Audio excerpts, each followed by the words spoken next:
भर में लोगों से कहना चाहता हूं, कम make in India.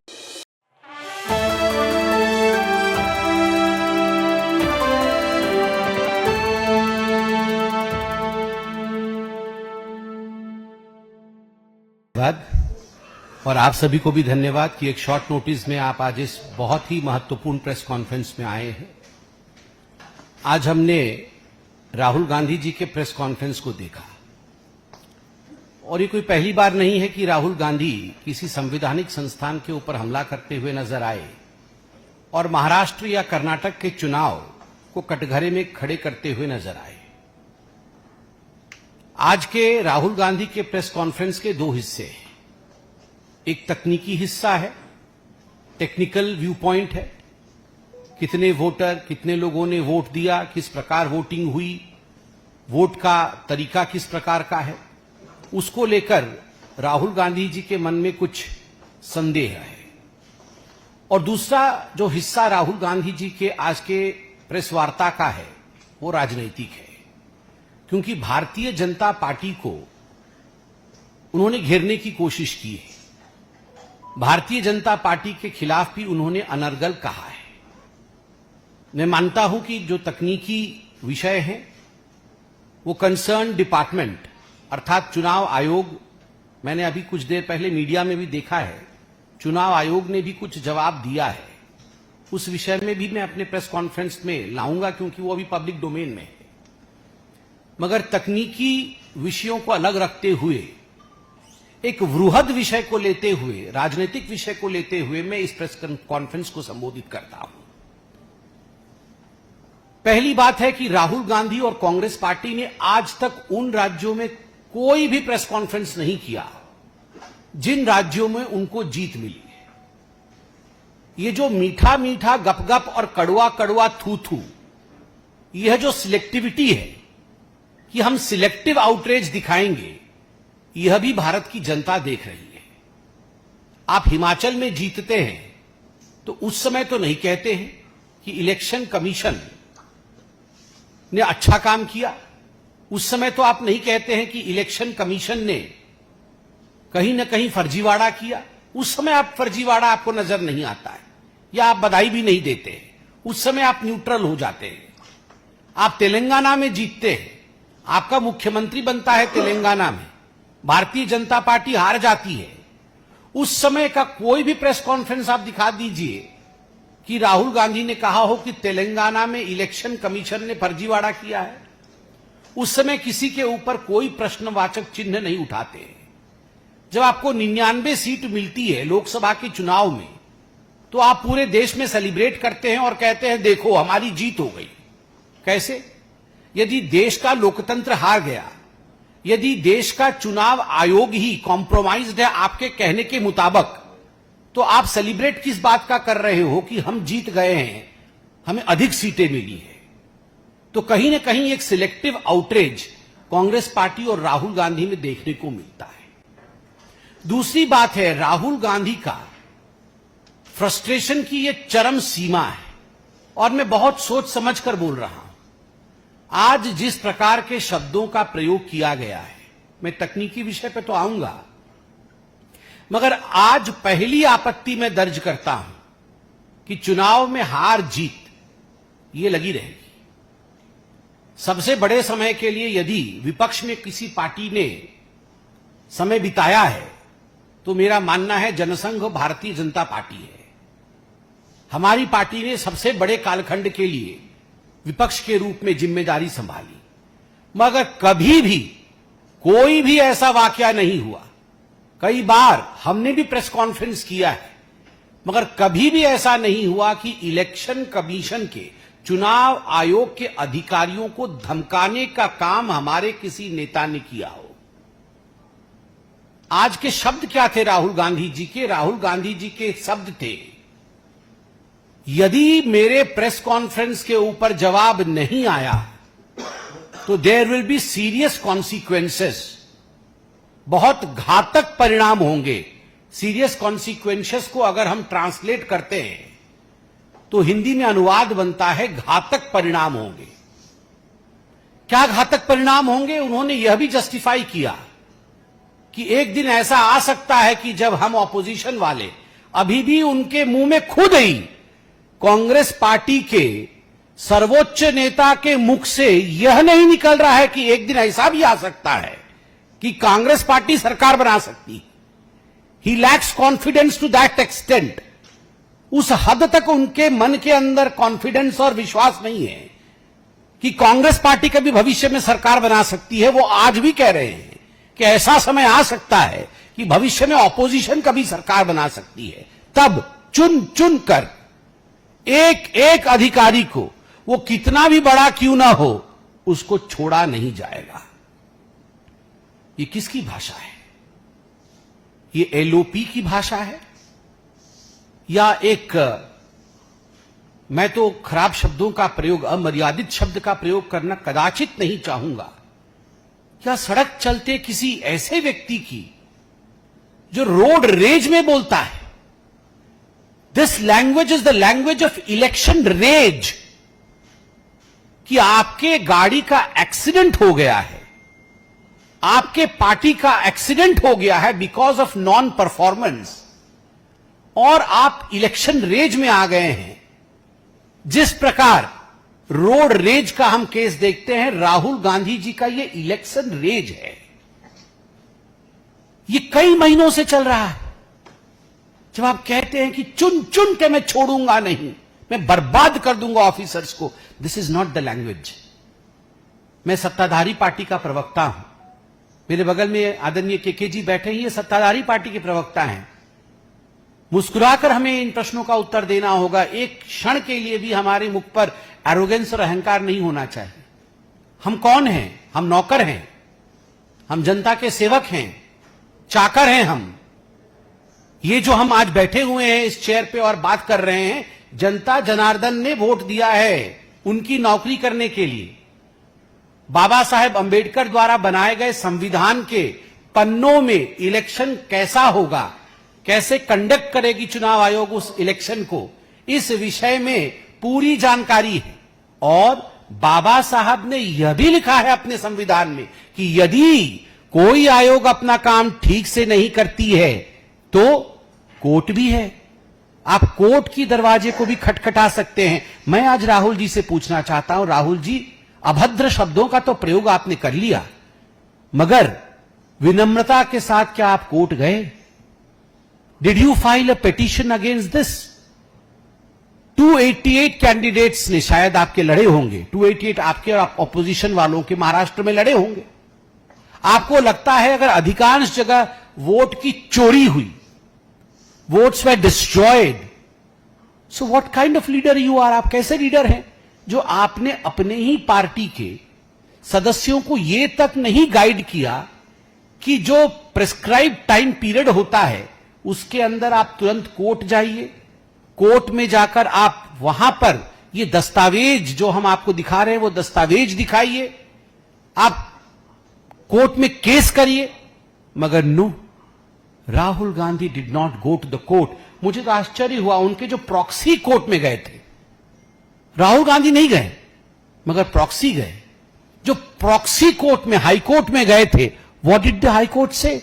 High court का जवाब है, Bombay high court dismisses plea alleging irregularities in Maharashtra assembly poles.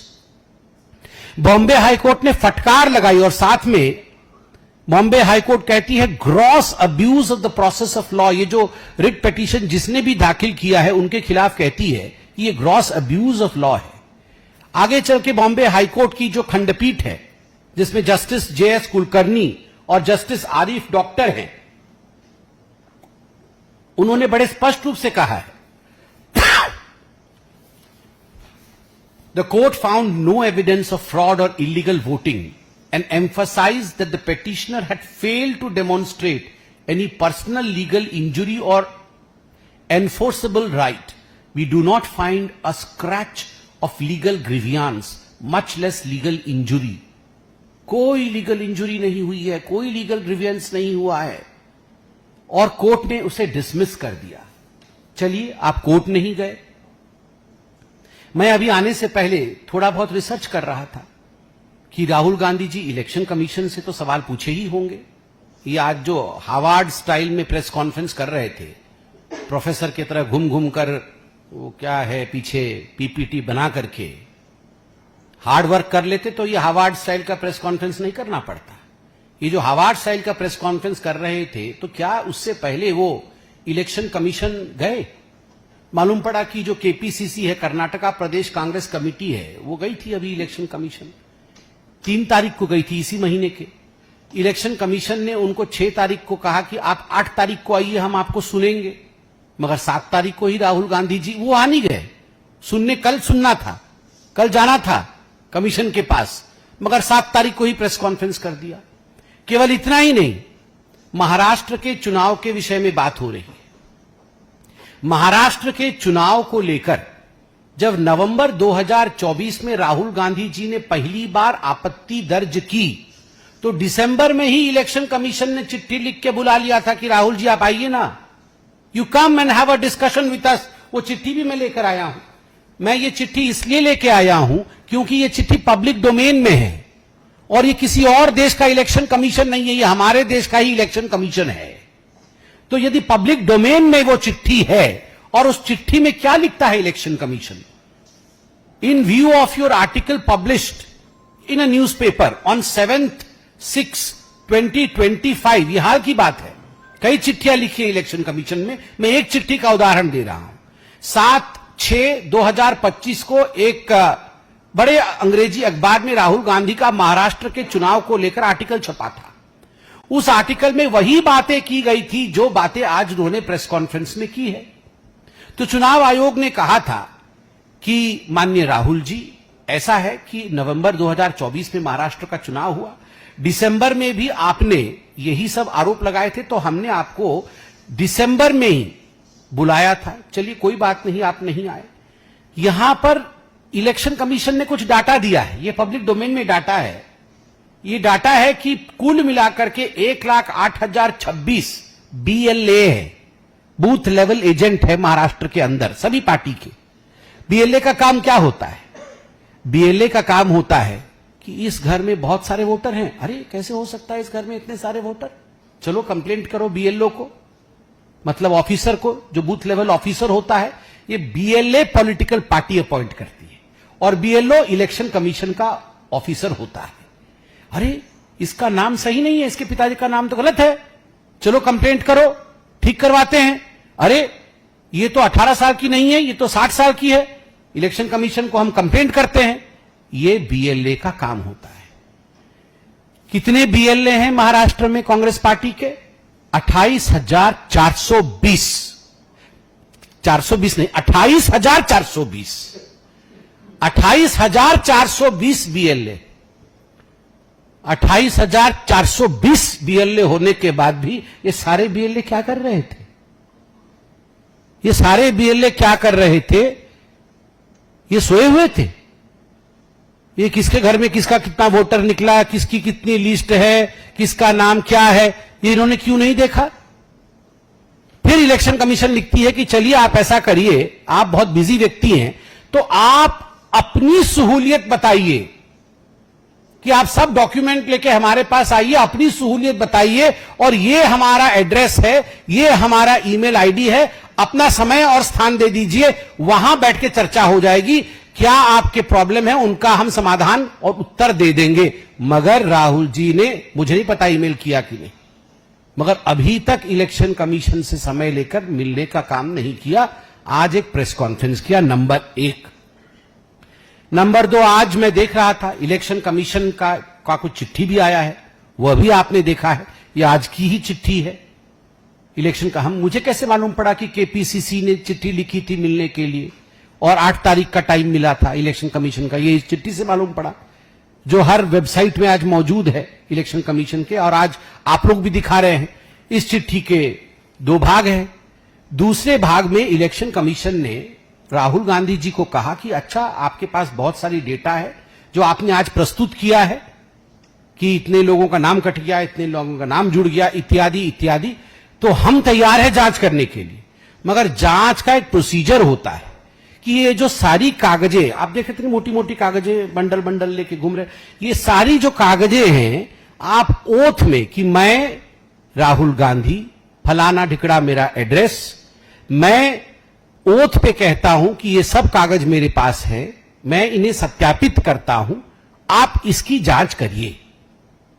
इसको सत्यापन करना होता है। पार्लियामेंट में भी मैं कोई भाषण दे दूं तो ऑपोजिशन अगर कह दे कि यह सांसद ठीक नहीं बोल रहे हैं, तो मुझे सत्यापित करना पड़ेगा पार्लियामेंट में। I have to place on record कि जो मैं बोल रहा हूं वो सत्य बोल रहा हूं, क्योंकि हम सब अंडर ओथ हैं, तो हमको सत्यापित करना पड़ेगा। राहुल गांधी देश के लीडर ऑफ अपोजिशन हैं। उन्होंने एक संवैधानिक संस्था के खिलाफ कुछ आरोप लगाए, उनका डेमोक्रेटिक राइट है, मगर जो हमारी संवैधानिक सत्यापन है, जो संविधान कहती है, वो कहती है कि रूल ऐसे है, कंप्लेंट किया है तो अंडर ओथ आप लिख के दीजिए कि ये कागज है, मैं ये डिपॉजिट कर रहा हूं, मेरे को ये कागज इस सोर्स, ठीक सोर्स है, आप इसका इन्वेस्टिगेशन कीजिए। जब आप लोगों ने राहुल गांधी से पूछा कि आप ओथ में देंगे, तो राहुल गांधी बोलते हैं मेरे शब्द ही मेरे ओथ हैं, my words are my oath. बहुत बड़ा बाहुबली है। माई वर्ड्स, मेरे शब्द ही मेरे शासन है। यही हम चाकर हैं, हम नौकर हैं लोगों के, और ये राजा हैं। मेरे शब्द ही मेरे शासन है। ये तो इस फिल्म में डायलॉग था ना, मेरे शब्द ही मेरे शासन है। मैं बोल दूंगा वही शासन होगा। आप गांधी परिवार के हो सकते हैं, आप गांधी जी नहीं हैं। तो नकली गांधी परिवार के लोग ये न सोचे कि उनके शब्द ही देश का शासन है। देश का शासन बाबा साहेब अंबेडकर जी द्वारा लिखे हुए संविधान में है। The words of the constitution of India is the शासन ऑफ दिस कंट्री। संविधान की भाषा ही इस देश की मर्यादा है, इस देश का शासन है। राहुल गांधी के वर्ड शासन नहीं है। राहुल गांधी कहते हैं मेरी क्रेडिबिलिटी है। काहे चीज की क्रेडिबिलिटी है? आपके वर्ड ही आपके शासन थे। कुछ दिन पहले तो आप कह रहे थे चीन ने हमारे 2000 या 4000 स्क्वायर किलोमीटर, पता नहीं कहीं 2000 बोलते थे, कहीं 4000 बोलते थे, 2000-4000 स्क्वायर किलोमीटर जमीन हड़प ली है भारत की। सुप्रीम कोर्ट ने ठिकाने लगा दिया। सुप्रीम कोर्ट ने सवाल पूछ लिया कि are you a true Indian? आप सच्चे भारतीय हैं क्या? इस प्रकार के शब्द आप बोलेंगे? जिस देश के थाली में खाना खाते हैं उसी देश में छेद करेंगे। इनडायरेक्टली तो यही पूछा गया कि इस देश की आर्मी के ऊपर आप सवाल उठाएंगे? Are you a true Indian? और प्रियंका वाड्रा जी कहती है हु आर द जजेस? हु आर द जजेस? वो कौन है ये सब कहने वाले? वाह, मतलब दोनों भाई बहन मिलके मेरे ही शब्द मेरे शासन है। ये गांधी परिवार सोचते हैं कि हां, तानाशाही। बिल्कुल ठीक कह रहे थे कि जी तानाशाही है। सुप्रीम कोर्ट के जज भी नहीं कह सकते हैं। इलेक्शन कमीशन भी प्यार भरा पत्र लिखा है कि आइए चर्चा करेंगे। Who are they? Consequences face करना पड़ेगा। क्या है ये? क्या है ये? बाहुबली है आप। ऐसा नहीं चलता है। और तो और रफाल के विषय में 3-3 बार कान पकड़ करके माफी मांगनी पड़ी थी। लगभग सुप्रीम कोर्ट में उठक बैठक की नौबत आ गई थी। लिखित रूप में एफिडेविट देके आपको सुप्रीम कोर्ट से माफी मांगना पड़ा था कि सुप्रीम कोर्ट के विषय में जो गलत टिप्पणी और झूठी टिप्पणी आपने की थी उसके लिए मैं माफी मांगता हूं। ये सुप्रीम कोर्ट के लिए किया था। वीर सावरकर को जिस प्रकार के शब्दों के प्रयोग से अपमानित किया, आज उसके लिए भी माफी मांगना पड़ रहा है। तो राहुल जी राफेल में कान पकड़ के उठक बैठक, वीर सावरकर के लिए कान पकड़कर उठक बैठक, चीन के लिए कान पकड़कर उठक बैठक, तो आपकी क्रेडिबिलिटी है कहां? कितनी क्रेडिबिलिटी आपकी है कि आपके शब्द ही आपके ओथ हो जाएंगे? You do not have credibility, you lack credibility. Your oath has no meaning, your words have no meaning. That's the reason as to why you have to give an affidavit to the election commission. जो आपसे मांगा गया है वो देश का संविधान है। संविधान के अनुरूप लिखित रूप में दीजिए और जांच करवाइए, तभी जाके असलियत सामने आपकी आएगी। दूसरी बात, और मैं कड़े शब्दों में कहना चाहूंगा, अभी तक तो बहुत आराम से कह रहा था। राहुल गांधी जी ने कहा ये Bharatiya Janata party anti incumbency मिटाने के लिए बहाने ढूंढ के लाती है। पुलवामा जैसा बहाना, पुलवामा बहाना था?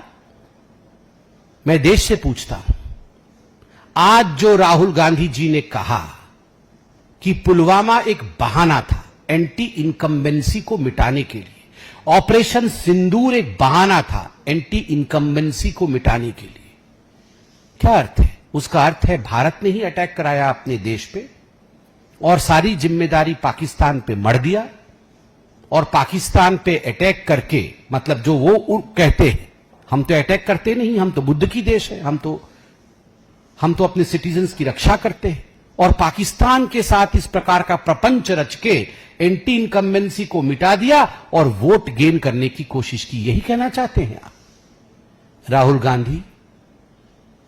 इसीलिए सुप्रीम कोर्ट ने आपसे पूछा, are you a true Indian?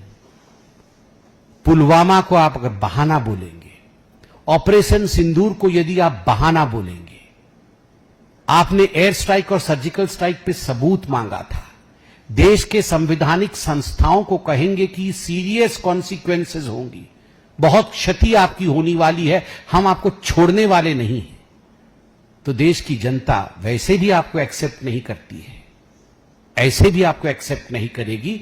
और अभी तो सुप्रीम कोर्ट ने पूछा है, तो सुप्रीम मोस्ट कोर्ट, जो सुप्रीम कोर्ट से भी ऊपर है, वो है जनता जनार्दन की कोर्ट।